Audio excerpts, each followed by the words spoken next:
Bonjour Bernard Isler. Bonjour. Vous êtes l'un des grands auteurs de la bande dessinée belge, mais finalement internationale. Et puis cette série Sambre, qui est une véritable série culte dans l'histoire de la bande dessinée moderne. Eh bien, ça fait 30 ans. 30 ans de cette série et bientôt la fin. C'est touchant, non? C'est, c'est l'œuvre d'une vie, un peu malgré moi d'ailleurs. Je n'avais pas vraiment ce projet et pourtant, quelque part, le concept de l'histoire le prévoyait puisque mon idée était de faire vieillir les personnages. Au moment où j'ai commencé la bande dessinée franco-belge, j'avais des héros qui ne vieillissaient pas, comme Tintin, bien sûr, mais il y en a d'autres, Spirou. Là où vous vous êtes dit, moi, mes héros, ils vont vieillir. Ils vont vieillir, ils vont vivre l'amour, ce qui n'existait pas dans la bande dessinée franco-belge, il faut le dire encore. Ouais. Et donc, ils vont être à l'épreuve du temps et de l'amour. Ouais. Et donc, quelque part, c'est nécessaire de vieillir pour pouvoir mieux raconter ça. Déjà, en 1978, Bidouille et Violette, Ouais. vous inventiez l'amour dans Spirou. Oui. Et c'est l'éditeur trouvait que c'était une bande dessinée d'avant-garde. Parce que, vous comprenez, ils sont sur le banc, mais quand même, hein, ils ne vont pas quand même quitter le banc. Et donc, Oui. l'éditeur Charles Dupuis, qui demandait toujours l'avis de le curé du village de Marcinelle et la concierge, il y avait les deux, hein, c'est comme le socialiste et le... Voilà. Hein, et donc, en fonction de ça, il se faisait son opinion. Il trouvait que quand même Bidouille et Violette, c'était charmant, mais il ne fallait pas qu'ils vieillissent, quoi. Alors, quand on remonte encore avant, votre papa était un grand journaliste. Très grand journaliste. Et ma mère était surtout une très haute fonctionnaire de la culture, féministe militante à l'ONU, qui a une très belle carrière tous les deux. Et donc d'abord, dans la presse pour votre papa? Oui. Je suis né, j'ai été élevé parmi des ministres, des premiers ministres, des présidents de parti et des gens du théâtre, des directeurs de théâtre, des comédiens qui venaient à la maison. Donc j'étais tout le temps en représentation. Et je voyais très peu mes parents. Et un jour, votre père, il vous dit, si tu veux faire de la bande dessinée, tu dois rencontrer Hergé. Je suis belge, donc forcément, c'est un épisode, on est, et dans le biberon, il y a déjà Tintin, à mon avis, et on doit ressembler. Si on fait de la BD, c'est à la fois un avantage, parce qu'en Belgique, c'est bien vu de faire de la bande dessinée grâce à Hergé, qui a donné des lettres de noblesse. D'un autre côté, dans mon cas, avec mon père, j'ai été amené à le rencontrer, et donc j'ai eu des facilités Donc alors, à on les va dire, présenter vous lui mes amenez planches. vos dessins, Oui. Qu'est-ce qu'il dit? À peu près... que ça ne l'intéresse pas et que de toute façon, je n'arriverai pas à grand-chose, globalement. C'est très sympa. Ah, c'était pas très sympathique. Et en sortant de chez lui, c'était avenue Louise, et c'était pas très loin de la rédaction Spirou. Et je me suis allé à la rédaction Spirou, au bistrot du coin, où se tenait principalement la rédaction, et où il y avait cet après-midi-là Franquin. Et j'ai eu la rencontre avec Franquin, qui était un modèle d'homme, et qui est l'opposé, l'autre génie de la bande dessinée belge, et on l'oublie trop souvent, et qui a vu mes bandes dessinées. J'avais 13 ans à ce moment-là, et il m'a dit, écoute, tu racontes bien les histoires en images. C'est beau. Et ça m'a poursuivi, et je me suis dit, des années après, punaise, il avait bien vu que ce qui m'intéressait, c'était la mise en scène.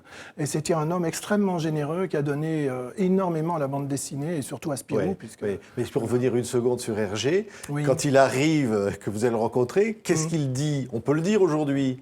Qu'est-ce qu'il dit? Non, on ne peut pas dire ça. C'est la statue du commandeur en Belgique. On n'a pas le droit de critiquer Hergé. On ne peut pas critiquer Hergé, c'est comme ça. Il y a eu une époque où on pouvait le critiquer parce qu'il était soi-disant raciste et je ne sais pas tout quoi. Ouais. Moi, je l'ai connu dans des circonstances mais qu'est-ce très qu'il spéciales. dit? Vous ne quoi. voulez pas le dire? Vous me l'avez dit avant cette émission. Ah, je peux pas, non. Je peux pas trahir ce secret, je suis désolé. Il a Ouais. vu... enfin, bon, voilà, il est... Mais ça montre aussi ah, oui, que non, je Hergé... comprends ce que vous voulez dire. Oui, ça montre il a dit qu'Hergé un truc. aussi pouvait Il a dit, être... j'ai commencé ma vie à 55 ans quand j'ai arrêté de dessiner. Ça, c'est la phrase importante qu'il a dite et que ça m'a servi. Parce que je me suis toujours dit que la carrière pouvait commencer très tard et que une œuvre, c'était pas quelque chose qu'on fait un livre qui va être au hit parade. Oui. Et tout. Non, c'est un trajet qu'on fait toute sa vie et peut-être que c'est à 60 ans qu'on fait le meilleur. Dans mon cas, j'ai cette sensation, c'est de donner le meilleur aujourd'hui. Oui, et donc 30 années avec 30 années, Sambre, oui. avec cette série incroyable. Et voici donc Fleur de pavé qui arrive chez Glénat. Elle est merveilleuse d'ailleurs en couverture, elle est superbe. Je Ce sont des jumeaux Oui, disons oui, que... qui ne se connaissent pas. Voilà, il y a Bernard et Julie, qui est le couple à la Roméo et Juliette, on va dire, qui sont les parents de Bernard, Marie et Judith. Et Bernard, Marie et Judith vont être deux orphelins, chacun élevé dans des milieux différents. Il y en a un qui est élevé à la Bastide, dans le même endroit que son père, une petite famille bourgeoise provinciale, et l'autre qui est dans un orphelinat parisien, et cet album lui est consacré, c'est sa jeunesse. Elle va s'émanciper de l'orphelinat et suivre le trajet d'une courtisane, une petite orpheline qui devient courtisane à l'époque, c'est presque courant. Et ce qui était intéressant, c'était de montrer ce personnage d'une manière extrêmement actuelle. C'est pas une victime, c'est pas non plus la superwoman. C'est une petite fille qui est une Lolita, qui aime plaire, séduire, et qui fait ce métier parce que peut-être que c'est la seule manière pour elle de trouver une place dans la société et d'exister. Et elle est une peste intégrale, et je l'adore. Oui, je ne peux pas le dire autrement, elle est formidable. Elle a un personnage comme ça qui vit dans le présent. Autant la famille Sambre est dans le passé, avec des ancêtres, des fantômes, et le poids du passé, la malédiction de plusieurs générations. Elle n'a pas de passé puisqu'elle est orpheline, et donc ce qui la passionne, c'est l'instant présent. Elle veut jouir de l'instant, gagner de l'argent, des bijoux. Ce qui compte, c'est les bijoux. Voilà, être riche. Et voilà, elle va faire une très belle courtisane. C'est en 1858 oui. Que tout ça se déroule sous le Second Empire. Ouais. C'est incroyable parce que quand je dis c'est une saga, c'est que évidemment vos personnages, vous l'avez dit, on vieillit finalement, on passe de génération en génération à travers l'histoire. C'est ça qui est extraordinaire quand on raconte des histoires, c'est que on a le temps de s'attacher aux personnages, et quand ils vieillissent, de les connaître tellement bien qu'ils vont créer des situations que vous n'aviez pas prévues, et c'est presque une autre vie pour vous. Et vous allez imaginer comment ils vont se démerder comme parents. Donc d'un personnage dans un livre qui est à la fois adolescent, qui un jour devient parent, et qui a son adolescent qui lui dit à peu près la même chose que lui qui est jeune, eh bien c'est curieux à faire vivre, et ça permet de vivre une autre vie que la mienne, en fait.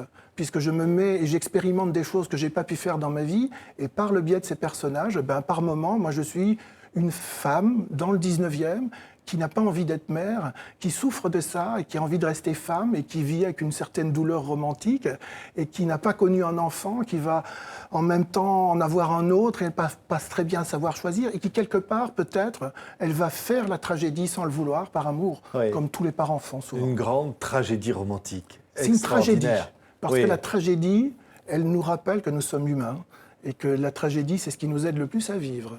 C'est merveilleux, Sambre. Il y aura 9 volumes. 9 volumes. Et donc là, pour dire l'œuvre d'une vie, quoi. Voilà, c'est un peu les 3 derniers, comme une apothéose, qui vont vous savez, comme dans les symphonies romantiques, à la fin, c'est le grand moment. C'est quand on est dessinateur romantique, le moment qu'on attend le plus, c'est la fin, c'est de le mettre en scène. Et donc, dès cet album-là, eh bien, il y a eu des prémices dans les 2 premiers albums qu'on ne comprenait pas. Et là, maintenant, ça se met en place. Dès le début, il y a la fin qui est déjà prévu. C'est ça la tragédie. C'est qu'on sait tous qu'on va mourir, et on s'approche, et en même temps, on espère tous finir en beauté, et j'espère pouvoir finir en beauté Sambre.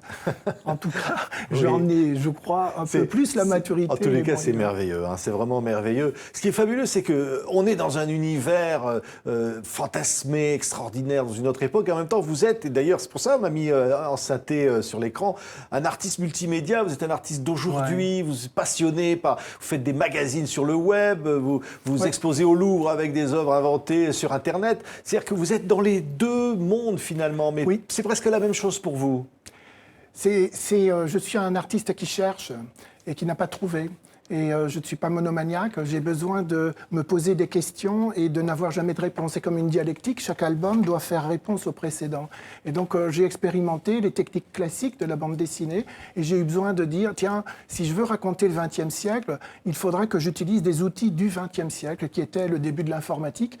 Et donc j'ai découvert un monde, et je me suis dit, de tout temps, il y a des avancées techniques, et il faut essayer de produire une nouvelle esthétique avec ça. Et donc j'ai expérimenté, j'ai cherché, c'est l'occasion de rencontrer des gens, etc., et de se remettre en cause et de ne pas se répéter surtout. Et puis à un moment donné, je reviens à Sambre pour des tas de raisons, et là j'ai un bonheur incroyable, c'est de revenir à dessiner sur une page et d'avoir cette sensation physique. Parce que l'informatique nous déconnecte, on voit que c'est tous ces gens dans la rue avec leur GSM qui sont presque dans une, ils sont là, ils sont pas là, voilà. Eh bien, quand on dessine sur écran, il y a un peu cette sensation, on est dans un espace mental. Alors que quand vous dessinez sur une planche, moi j'ai une table d'architecte du 19e siècle sur laquelle je dessine, et à côté une tablette Cintiq du 21e et qui date d'il y a 2 mois ou à peu près. Et sur cette table 19e, eh ben, quand il fait chaud, la météo fait que eh bien, l'encre, elle va pas réagir de la même manière. Le pot d'eau aussi, il va baisser plus rapidement, les couleurs vont être plus sombres. Je vais faire des erreurs qu'en informatique, je ferais pomme Z, je les supprime. Là, non. L'erreur, elle est là, je dois l'assumer. Et tout à coup, eh bien, il se produit ce petit miracle qui est que eh ben, je m'adapte aux circonstances et donc je trouve quelque chose que je n'imaginais pas que j'allais faire et qui me réjouit. Et il y a une sensation de plaisir quand on dessine sur papier avec cette vieille technique qui est incommensurable parce qu'il faut s'entraîner comme un sportif. C'est une longue transe dans laquelle on rentre pour arriver à donner de l'expression à des dixièmes de millimètre près. Il faut presque être dans un état zen où on se coupe du monde et tout à coup on produit des choses qu'on n'imaginait pas qu'on pouvait faire, qui sont des tâches et qui sont belles ces tâches. Et on se dit, même quand je fais des trucs qui merdent, je suis fier de moi et j'ai du plaisir. Et c'est extraordinaire et à ce moment-là, c'est le bonheur de créer. Voilà. Merci infiniment. Merci Bernard pour ça. Voilà, regardez comme elle est belle. Je ne sais pas si vous la voyez. Hein. C'est donc cette fleur de pavé, nouveau volume donc de Sambre. Merci Isler d'avoir été notre invité. Merci à vous.